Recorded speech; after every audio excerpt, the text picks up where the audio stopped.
Good morning, and thank you again for joining us on Jadu Lifestyle Podcast, where you get a life and you live it too.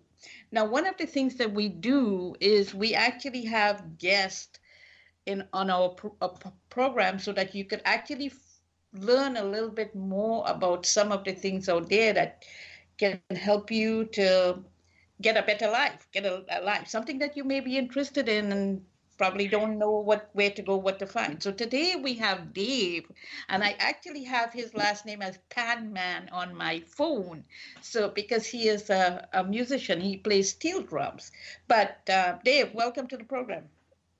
Hello, good morning. Good morning. Can you tell us a little bit about who you are? Well, I'm a retired career music educator, high school band director, and lived in many places and moved around quite a bit as my father was in the Army, and spent most of my life in Florida. That's the nuts and bolts of it. Okay. So my experience with you is I've gotten to know you through Caribbean music. So tell me a little bit, how did you get into that? Okay, I was doing my internship with a high school band who volunteered to march Tulane's homecoming in New Orleans, Louisiana, and I volunteered and I rode along to get the experience. And I heard a sound. I couldn't see it. I could hear it because they use these giant New Orleans Mardi Gras floats in all of their parades. So I excused myself and I found my way to discover the United States Navy Steel Band on a flatbed truck. And no pun intended, or perhaps intended, it was an intoxicating sound. I couldn't believe what I was seeing, and I couldn't believe what I was hearing, and I was captivated. And lo and behold, 5 years later, I'm teaching a regular traditional music program with the addition of steel drums. I'd found a tuner, and the Navy helped me out, and I've been doing it ever since.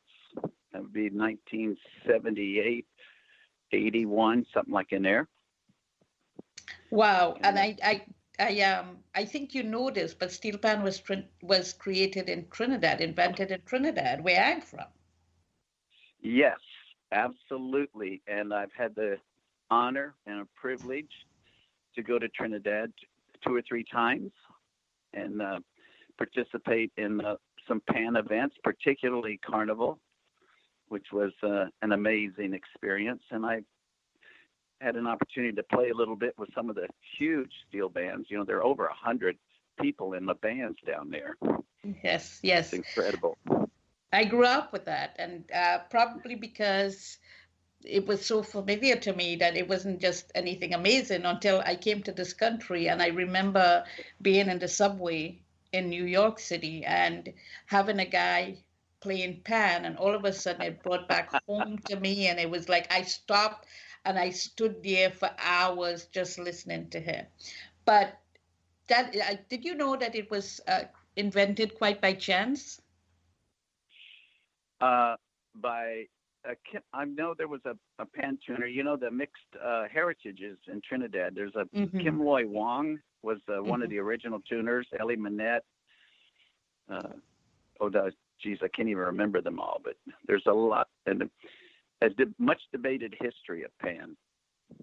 Well, what I was told or heard is that this guy was literally kind of heating the pan and right by chance came up with, found out that there were different sounds based on where he hit the pan. And so the Trinidad is actually we have oil, and the oil used to come in these big barrels, and I guess that's where the barrels, they were using to create the pan. But now it's such a huge all over the world we have steel pan now. Yeah. So it's really, really fantastic to have you on the show today. So tell me a little bit about your experience with bands, how you got to United States and Trinidad? What's the connection? I want to, before I get into that, I wanted to expand on what you just said. Most people, the culture of Trinidad is from the original Amerindians to the discovery by Columbus, who never set foot on the island, but the Spanish, the Dutch, the English, the French, Portuguese are involved. Did I say English and Spain and all of those mixed cultures come together, and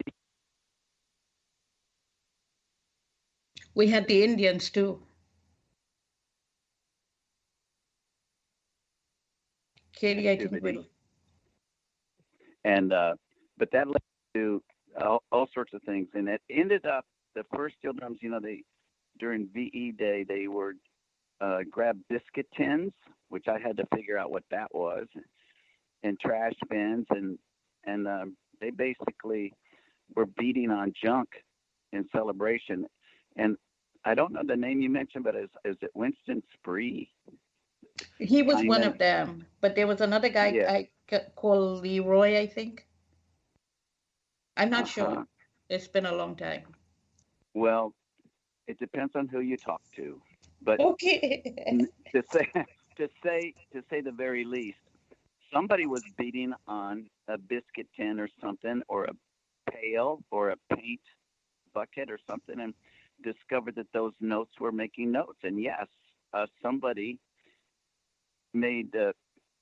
figured out how to play Mary Had a Little Lamb is what I heard. And nevertheless, they figured out how to make notes, and it's been developing ever since. The steel pan could have only been developed in Trinidad because of the mixed cultures and the history. But not only that, you're right that the oil industry is so huge, and it just found its way to the oil drums. And it is still the newest, most modern, legitimate instrument in the world to this day. And you can play any kind of music with any other instruments because they're perfectly tuned. We call this A440, and tuned just like a piano, which there are some techniques to that, but we tune steel drums exactly the same way. Yeah, cool. And it's amazing. And I don't know. I don't want to offend anybody, but I've always thought that I was a Trinidadian someplace in a previous life, because there's something amazing about the culture, the people, the music, the food, everything about the West Indies, particularly Trinidad, is amazing to me, fascinating. I remember the first night I met you. I think it was the first night you brought me food, and you wanted to know it was Trinidad food, and you wanted to know how it tasted, if it tasted just like Trinidad food. I have, in the pursuit of my passion, I have a career, I had money, but I've always been once I learned how to play pan, and it's become so popular, I was able to put groups together, and now I play alone mostly. But I've always made money on the side and weekends, and especially in the Orlando area, which is where I grew up. Tremendous. But nevertheless, I've run across so many West Indians, and of course my 3 trips to Trinidad, and I've picked up some of the cooking. And in Port of Spain, I went to a used bookstore, and I found a nice cookbook that I've been using to this day. And I pick up some tips. It's difficult to find good West Indian food in the States. Yeah, because I have found for myself, it's watered down a little bit, meaning that we have to please the general population in the United States. And the Indians especially cook very fiery, hot pepper food. And that's not something that the American population, for the most part, is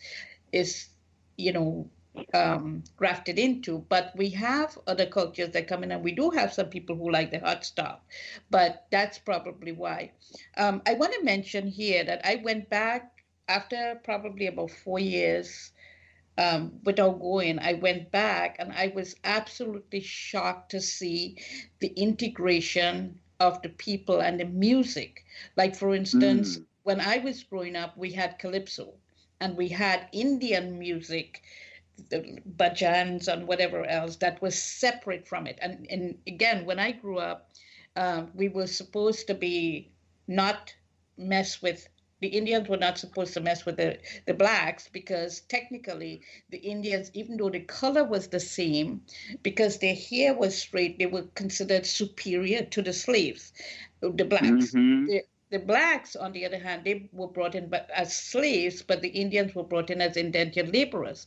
So when I went Right. back in, I think it was 1992, something like that, they had something called chutney, which is a Yes. mixture of both the calypso and the Indian music. It's amazing. And you know, as you know, during Carnival, which for our American listeners is like Mardi Gras here, it is Mardi Gras, but it's this, you know, the island version of Mardi Gras. Um, But no, Mardi Gras is the American version of Carnival. oh, okay. So it's the other way around. Okay. Yeah. Well, the thing is that the Indians have now, they are now Calypsonians also. They long ago, when I was growing up, it was mostly blacks. And so Carnival was considered a black thing. Yep. The Indians wouldn't participate. But now they have Indians who are in fact, I remember, do you know who Denise Plummer is? The name rings a bell. Well, she looked white. She had very, very light skin, and I think she had like light blonde hair or something, or dark blonde hair, whatever. But she was a Calypsonian.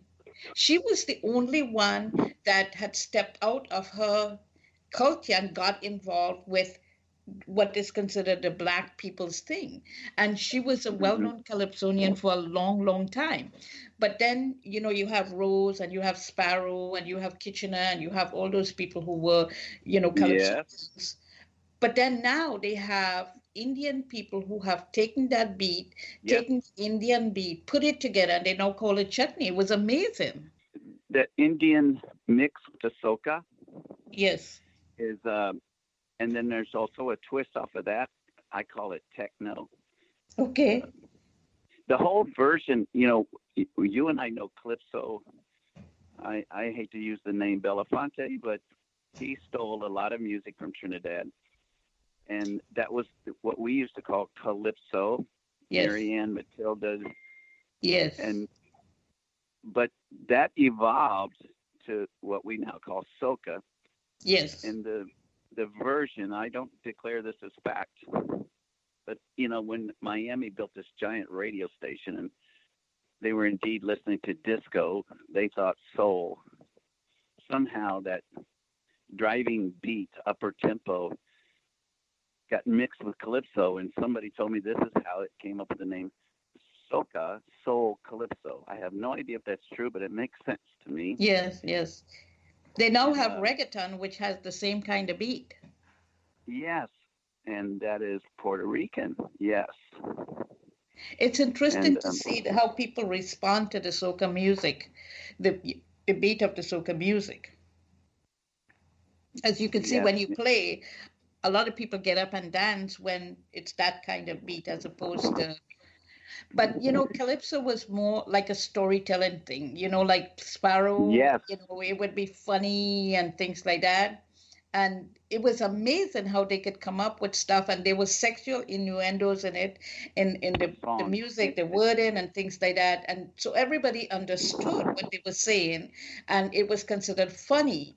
And then as the beat, you know, got changed a little bit to up tempo, then they have now taken some of those old calypsos like from Sparrow, and they've added the brass and the different Hmm. upbeat things to it. So it's, you know, it's become more modernized.